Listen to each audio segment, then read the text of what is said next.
അപ്പോൾ ദേ എന്നത്തെ പോലെ തന്നെ ഇന്ന് രാവിലെയും ചായ ഇട്ട് കുടിക്കുകയാണേ. എനിക്ക് എന്നും രാവിലെ ഒരു ചായ, ഒരു പാൽ ചായ കിട്ടണം. ഒരു പാൽ ചായ കിട്ടിയില്ലെങ്കിൽ ഭയങ്കര പ്രശ്നമാണ് കേട്ടോ. അപ്പോൾ ദേ ചായയൊക്കെ കുടിച്ച് കഴിഞ്ഞിട്ടുണ്ട് കേട്ടോ. അപ്പോൾ രാവിലെ നമുക്ക് കഴിക്കുന്നത് ചപ്പാത്തിയാണ്. ചപ്പാത്തിയുടെ കൂടെ കഴിക്കാനായിട്ട് പയർ കറിയും കൂടെയാണ് ആക്കിയേക്കുന്നത്. അപ്പോൾ ഞാൻ എല്ലാം പരത്തി കൊടുക്കും, ഒരാൾ നിന്ന് ചൂടും, അങ്ങനെയായിരുന്നു കേട്ടോ. അതാകുമ്പോൾ പെട്ടെന്ന് കഴിയുമല്ലോ.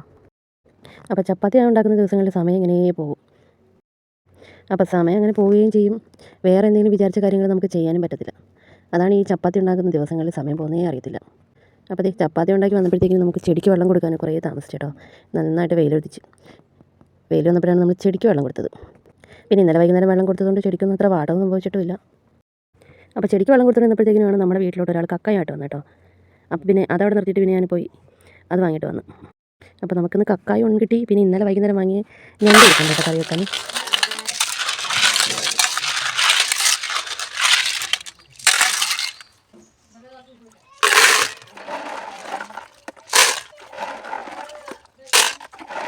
അപ്പോൾ ഞാൻ എന്തെടുത്തു നോക്കാം, കക്കയെല്ലാം വൃത്തിയാക്കിയപ്പം കക്കയുടെ കുറച്ച് വെള്ളം എടുത്തായിരുന്നു കേട്ടോ.